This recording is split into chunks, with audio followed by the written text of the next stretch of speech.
Hold up, before you get to watching this video, let me talk to you for a second. Hit that bell down below and subscribe to the Fitz Take Podcast YouTube channel so you'll know when every episode is dropping or if something has been posted on this page. Also, be sure to follow me and Elijah on our social media platforms. They will be linked down in the description. Now back to the episode. LSU, off the highest of highs right now. Coming off of a win against Ole Miss where they got the upset, the fans stormed the field, blah, blah, blah.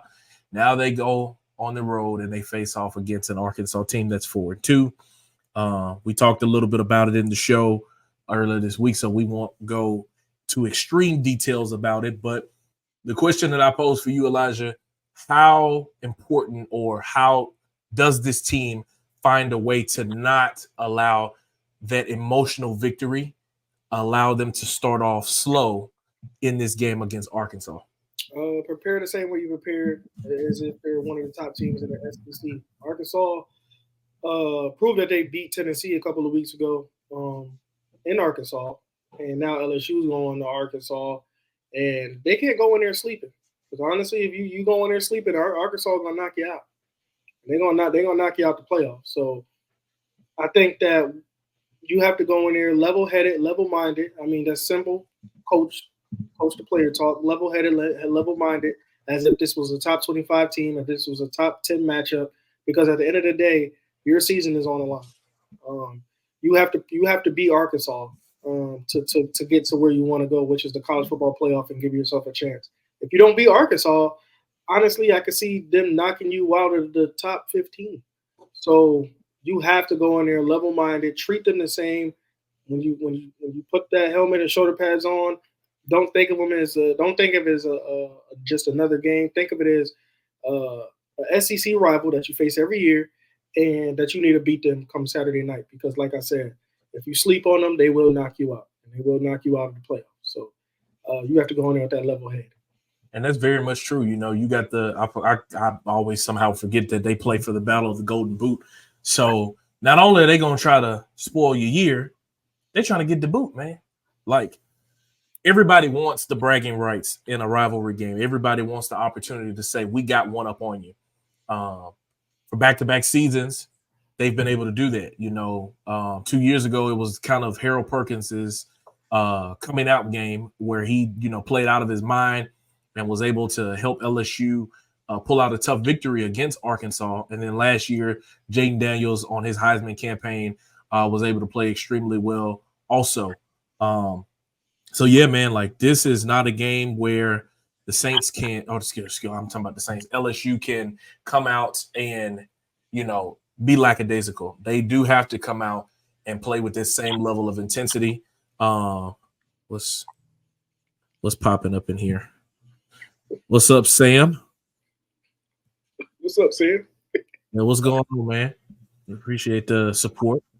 I guess since we got people talking, back to it, what y'all think? Like, how does LSU not slip up in this game? How do they come out and play at a high level? How do they get things going? The U. Miami. UConn. Something. The only U I know is Miami. Is Miami. I don't know about that. But how do the Saints? Boy, why do I keep saying the Saints? I guess because we just talked about them. How does LSU not come out and let this be a trap game for them? How do they not allow this to mess them up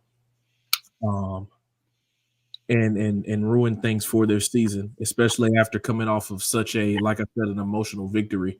For you, Elijah, also, like, how important will it be for Garrett Nussmeier to come back out after not necessarily having the worst game of his career, but not having the best game of his season also, and just responding, like playing well, getting back to what we were used to seeing, getting the ball to his playmakers and making it happen? I think that he has a fair chance of doing that. And I think he should be level-headed as well, because he made a ton of mistakes the last game against Ole Miss, and they still came out and won. At the end of the day, no gun celebrations. At the end of the day, man, Garrett understands what his role is. The run game could be a little bit more efficient. So I don't think it should be all on Garrett. I just think that it should be just another team win because that's what pulled it out. I mean, they had to go with the flow of the game and let Garrett throw over 50 times. But at the end of the day, it can't be all on Garrett.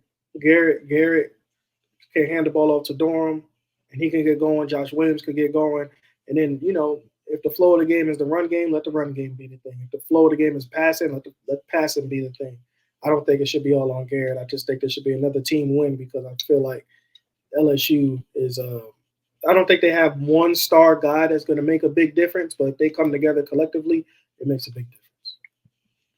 No, yeah, you're right. And I completely forgot about how rough it was for them to run the football, mainly because Ole Miss was not going to let them run the football. They were, having a lot of too high safeties and, making sure that you couldn't be able to throw it over the top.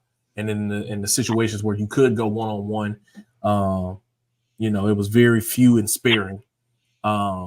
I think that the key for them is to establish that run game early, like you said, with guys like Josh Williams, like Caden Durham, and then get it out to your playmakers. I saw a report saying that CJ Daniels is currently probable, so you're getting some guys back that you can pass the football to. And then once you get your run game established and you get things going, then your defense needs to come out and pick up where they left off in that Ole Miss game. Braden Swinson is going to continue to rush the passer. Whit Weeks is going to continue to fly around the field and make big tackles. Your secondary is going to continue to clamp up in the situations that they need to.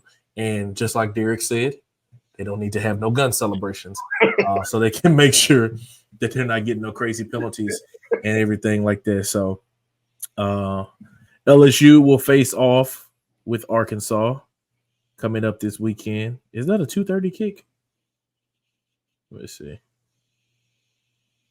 No, that's a 6 o'clock game. Oh, yeah, 6 o'clock game on ESPN. LSU is still favored by 2.5 points, the same way that we saw as of us recording the episode earlier this week. So should be a good one, man. I always like the battle for the Golden Boot. It always is an interesting one, and guys are always able to have big moments in those games. So you love seeing those rivalry games. Thank you so much for watching this clip of the Fitz Take podcast. Be sure to like this video and also subscribe to the YouTube channel. And also follow me and Elijah on our social media platforms. They will be linked down in the description. And remember, every episode of the Fitz Take podcast will air right here on the YouTube channel every Monday at 2 p.m. Thank you so much for watching, and we'll see you next time.